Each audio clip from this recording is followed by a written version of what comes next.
Video showing me new SQ11 mini camera. It is dubbed to be 1080p 30 frames a second. It has a little RCA output for live video if you need. You can set it up as a webcam, motion detecting, and it has infrared LEDs on the front for a bit of night time camera usage if you need to. I don't know how good it's going to be, but I'll check that out later. So this is the package it comes in. The video format is AVI and its codec is MJPEG. It does 1080p and 720p, both at 30 frames a second. It also takes images in JPEG format. It's got a little clip with it.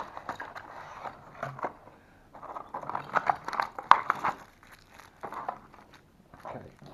The cable it comes with, it's a dual purpose live out USB cable which plugs into the PC to provide the webcam functionality, and then this is the, looks like a little laptop or phone charger. It's not a normal micro USB of sorts or a micro USB B cable.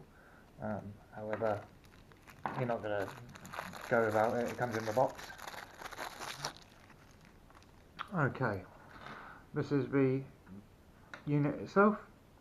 It's got 6 infrared LEDs around the outside, a tiny little lens.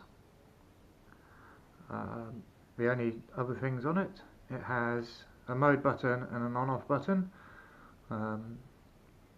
Quite self-explanatory. The mode button switches the mode, on-off turns on and off, and it starts the recording, takes a picture, and it puts into the other modes.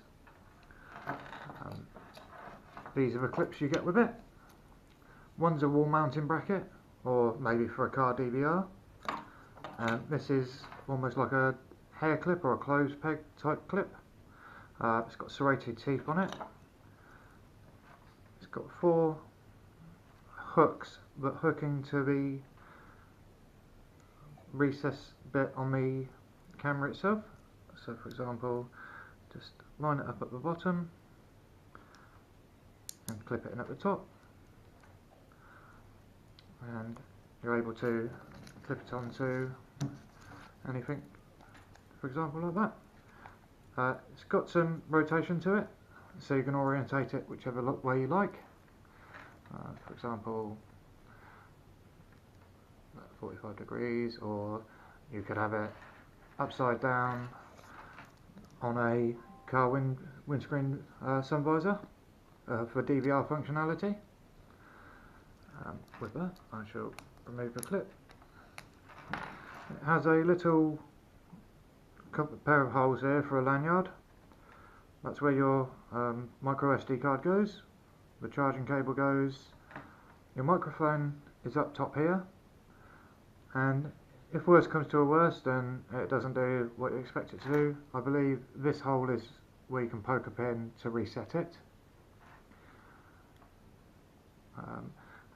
It's a nice small camera. You know, it's about the size. I've got rather large hands, but you know, it's about, I don't know, 20mm by 20mm. The only other thing you get are the instructions, and they are very, very vague and hard to decipher at the most.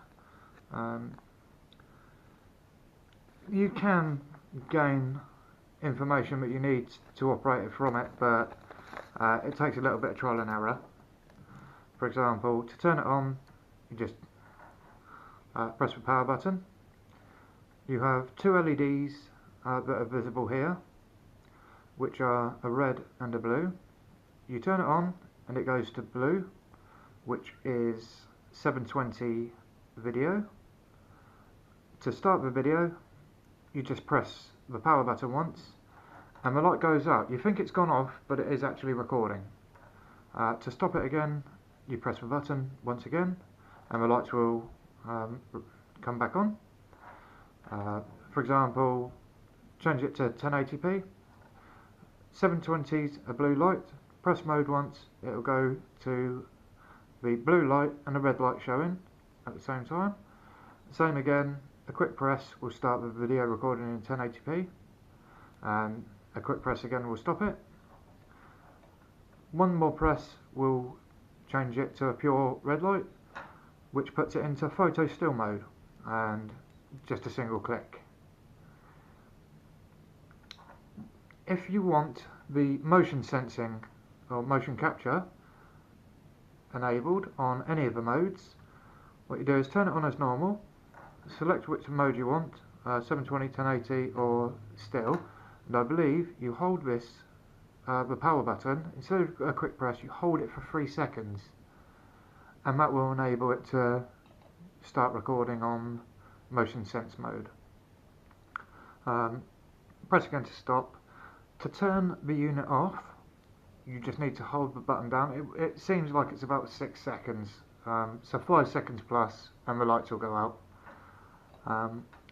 With that, that's all I can really say about the camera unit. It's got a bit of weight to it, it's got a bit of a rubberized feel to it. It's smaller than I expected, but the proof's in the pudding, so what we'll have to do is see how it performs. Okay, this is 1080p, 30 frames a second. It's quite sunny outside where I've tested this. I suppose I better run through my experience with it. As you can see from this, there seems to be a black hole open up in the sun. It picked up quite good sound. You could hear the birds chirping and so forth. Seemed to handle the light quite well, although looking back towards my house at some point, it suddenly just sort of like a light switch dimmed down from a nice vibrant summer's day to what looked kind of dull and washed out a bit. Quite a lot of lens flare, but you can live with that. You see a nice vivid blue sky, and then it suddenly drops a lot of the saturation. Moving on, the camera itself, the size is brilliant, the weight can't be complained at. This is 720p now. It may have been upscaled to 1080p for video export, but it gives you an idea of what it captured in 720p. The price, can't complain at that, it's a great price. It comes with a couple of handy little clips, ideal for clipping onto your lapel or your collar, as well as your sun visor in your car if you were to use it as a DVR. In this clip, we are now in infrared mode. It looks like it's got a circuit board trace overlaid. It picks up, I don't know, about 12 inches in front. What it does pick up, it picks up well.